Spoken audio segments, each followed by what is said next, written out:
I've spent my entire career studying the cosmos, decoding the mathematics of the universe, and yet nothing, absolutely nothing, prepared me for what happened when 3i Atlas stopped responding to our silence.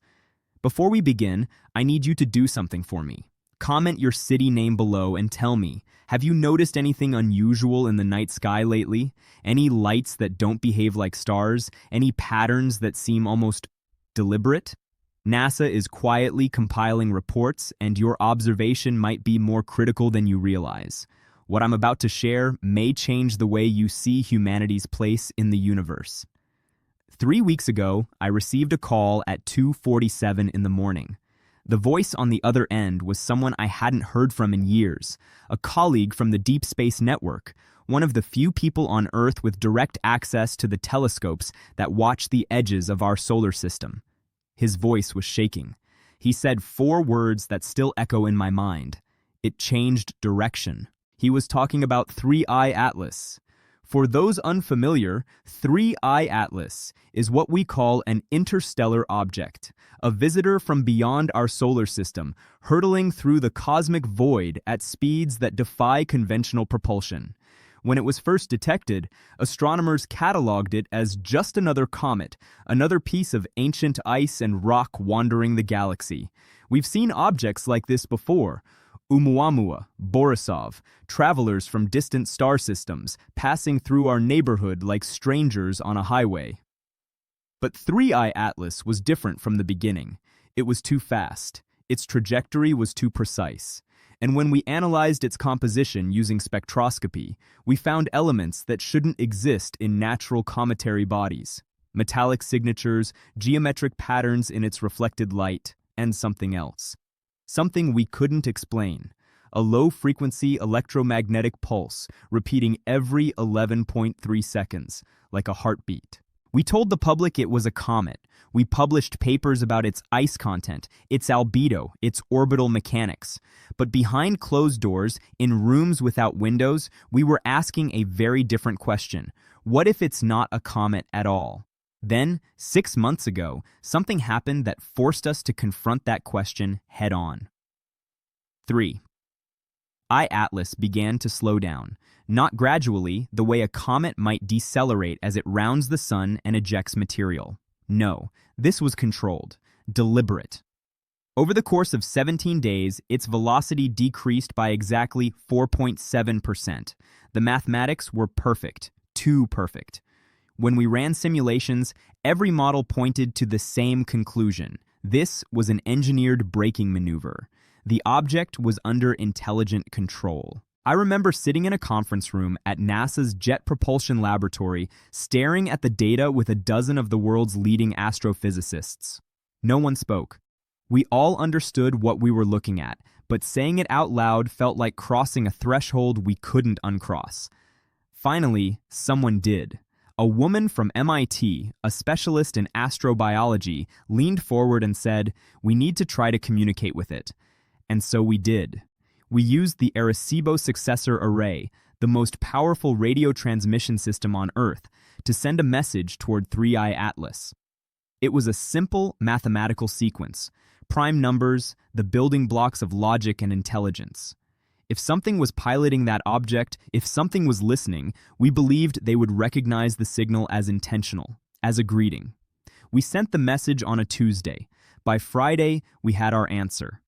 The electromagnetic pulse stopped. For 43 hours, 3i Atlas went completely silent. No signal, no emissions, nothing.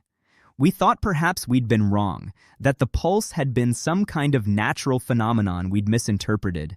But then, at 11:34 p.m., Greenwich Mean Time, it resumed. Only now, it wasn't repeating every 11.3 seconds. It was repeating every 11.0 seconds. Do you understand what that means? That's not drift. That's not decay. That's adjustment. That's response. We had sent a message into the void, and the void had answered. What followed was the most classified scientific endeavor in human history. Governments were briefed. Military satellites were repositioned. Every major space agency on the planet redirected resources toward monitoring 3i Atlas. But here's what terrified us most. We didn't send another message. We went silent. We wanted to observe, to study, to understand what we were dealing with before making another move. And that's when 3i Atlas did something that still keeps me awake at night. It adjusted its course, not toward Earth, thank God, not toward Earth, but it moved. It executed a trajectory correction that put it on a new heading, one that would take it deeper into the solar system rather than out of it. The maneuver required energy, propulsion, technology. This was no longer debatable. This was no longer a hypothesis. 3. I-Atlas was a spacecraft. But from where? And more importantly, why here? Why now? I began working with a team of specialists from across multiple disciplines: physicists, linguists, evolutionary biologists, even philosophers. We needed to understand not just what 3i Atlas was, but what it represented. Was it a probe, an observatory, a warning? One of the linguists, a woman who'd spent her career studying patterns in human and animal communication, made an observation that shifted our entire approach. She noticed that the pulse interval, now 11.0 seconds, corresponded almost exactly to the hydrogen line frequency when converted through a specific mathematical relationship. Hydrogen, the most abundant element in the universe, the cosmic standard. She believed they were trying to establish a common language, so we responded. Not with radio signals this time, but with light. We used a series of orbital mirrors to flash a pattern of prime numbers back at 3i Atlas, encoded in visible spectrum wavelengths. If they were watching, if they were measuring, they would see it. 3 days later, 3i Atlas pulsed back. Not with its regular signal. This was different. This was complex, a burst of information so dense, so mathematically intricate, that our computers took 16 hours just to decode the structure. When we finally mapped it, we found something extraordinary. It was a star chart, not just any star chart. It was a three-dimensional representation of our galaxy, the Milky Way, with over 400 billion stars plotted in precise detail. But here's what stopped my heart.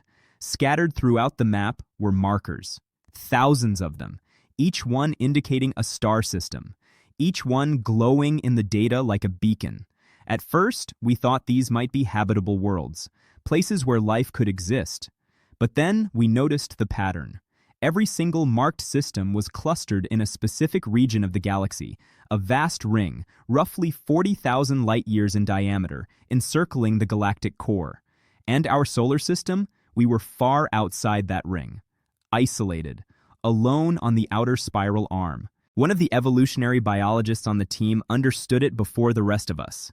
He called it the galactic quarantine zone. His theory was as elegant as it was horrifying. Advanced civilizations in the galaxy had established boundaries. There was a region of space where intelligence was allowed to thrive, to communicate, to evolve together. And then there were the outskirts, places like our solar system, where younger species were left to develop in isolation. We weren't being ignored by the universe. We were being contained. 3. I-Atlas, he proposed, wasn't here to make contact. It was here to assess, to determine whether humanity had reached the threshold, whether we were ready to join the galactic community, or whether we needed to remain in quarantine. And our silence, our decision not to send a follow-up message after that first exchange, that was our test. I've spent years contemplating the Fermi paradox. The question of why, in a galaxy teeming with billions of stars, we've never detected signs of intelligent life. We've sent signals into space for decades. We've listened with every instrument at our disposal, and yet, nothing.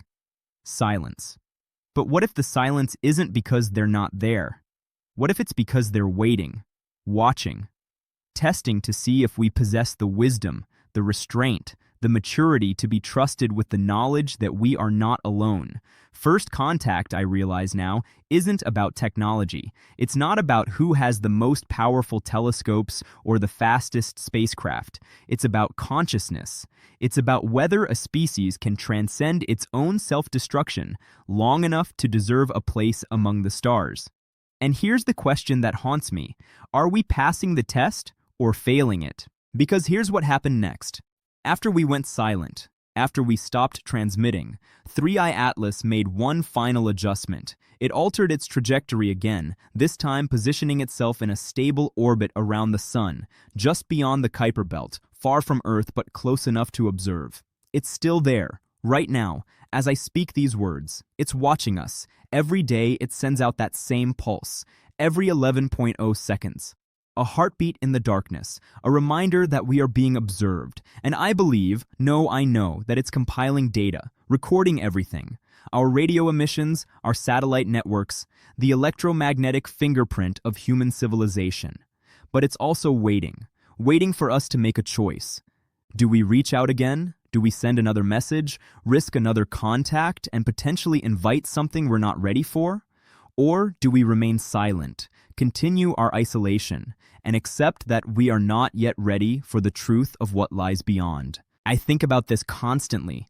I think about the civilizations that came before us, species that might have faced this same decision millions of years ago.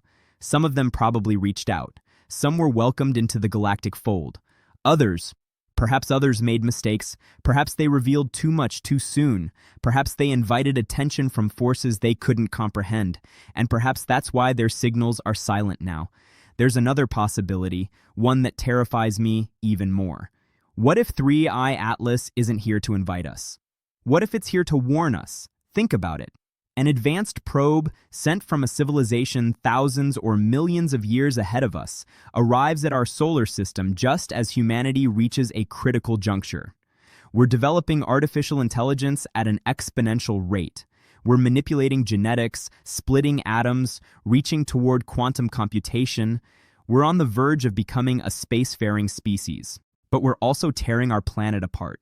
We're burning through resources, destabilizing ecosystems, creating weapons capable of erasing ourselves from existence. We are, in many ways, a species at war with itself. What if 3i Atlas is here to observe whether we survive this phase? What if it's a sentinel, waiting to see if humanity destroys itself or transcends? Because here's the uncomfortable truth. Maybe the galaxy doesn't need another warlike species. Maybe the galactic community has learned over eons that certain types of civilizations are dangerous. Expansionist, aggressive, unsustainable. Maybe the quarantine isn't to protect us, maybe it's to protect them. I've spoken with colleagues who believe 3i Atlas is benign, that it represents an opportunity for peaceful contact. But I've also spoken with others, military strategists, game theorists, xenoanthropologists, who believe we're being evaluated for threat assessment, that our every action is being measured against some cosmic rubric we don't understand. And if we fail, if we're deemed too dangerous, too unstable, too primitive, I don't know, none of us do. But I think about the silence. I think about all those civilizations that must exist out there, and I wonder if some of them chose silence not out of fear of the unknown, but out of fear of being known. There's a concept in astrobiology called the Great Filter, the idea that there's some barrier, some challenge that every intelligent species must overcome to survive. Some scientists believe the filter is behind us, that the emergence of life itself is so rare, so improbable, that simply existing makes us exceptional. But others believe the filter is ahead, that there's some test, some hurdle that most civilizations fail: nuclear war, climate collapse, artificial intelligence surpassing its creators, self-annihilation through technology we can't control. What if 3i Atlas is here to see which side of the filter we're on? I received another call last week. Same colleague, same shaking voice. He told me that 3i Atlas had started doing something new.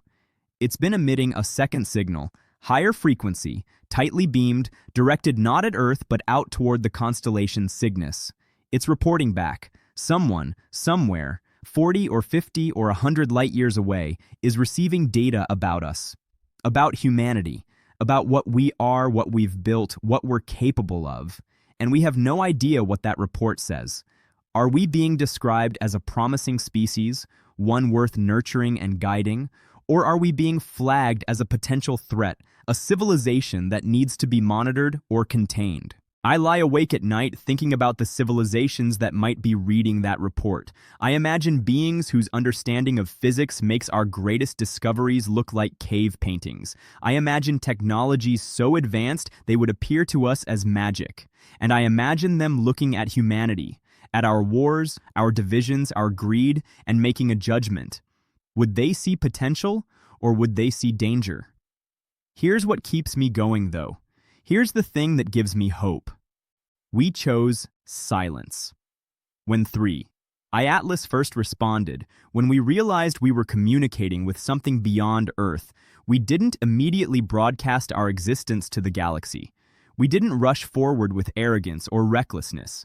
We paused. We deliberated. We considered the consequences. That, to me, is a sign of maturity. That's a sign that maybe, just maybe, we're learning. Because intelligence isn't just about solving equations or building machines. Intelligence is about wisdom. It's about knowing when to speak and when to listen, when to act and when to wait. And maybe that's the real test. Maybe the civilizations that survive, that earn their place among the stars, are the ones that understand the value of restraint. I've dedicated my life to understanding the universe. I've spent decades studying black holes, quantum mechanics, string theory, the fundamental laws that govern reality itself, but none of that prepared me for this. None of that prepared me for the realization that we are not alone, and that being not alone comes with responsibilities we're only beginning to comprehend.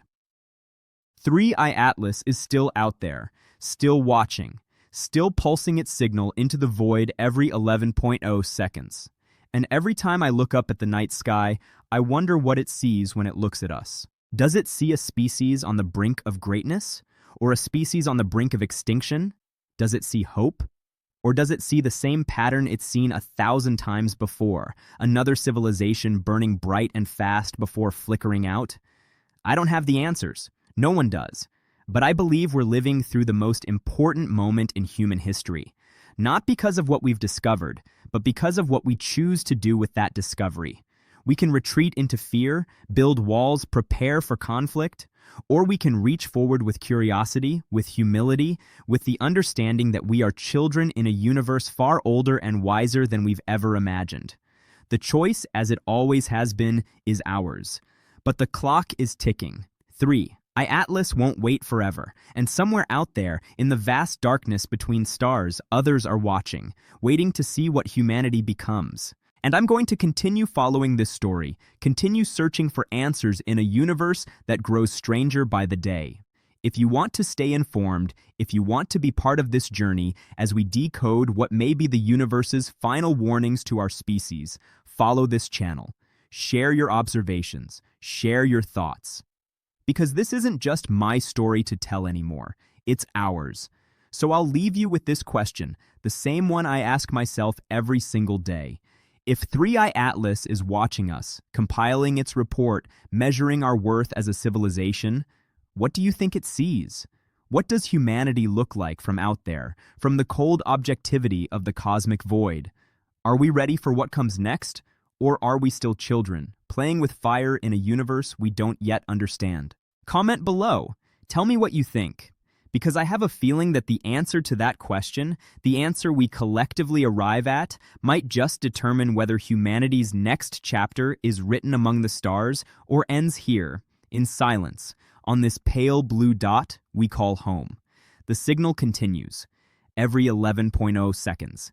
Tick, tick, tick. And somewhere in that rhythm, in that cosmic heartbeat, lies either our greatest hope or our final warning.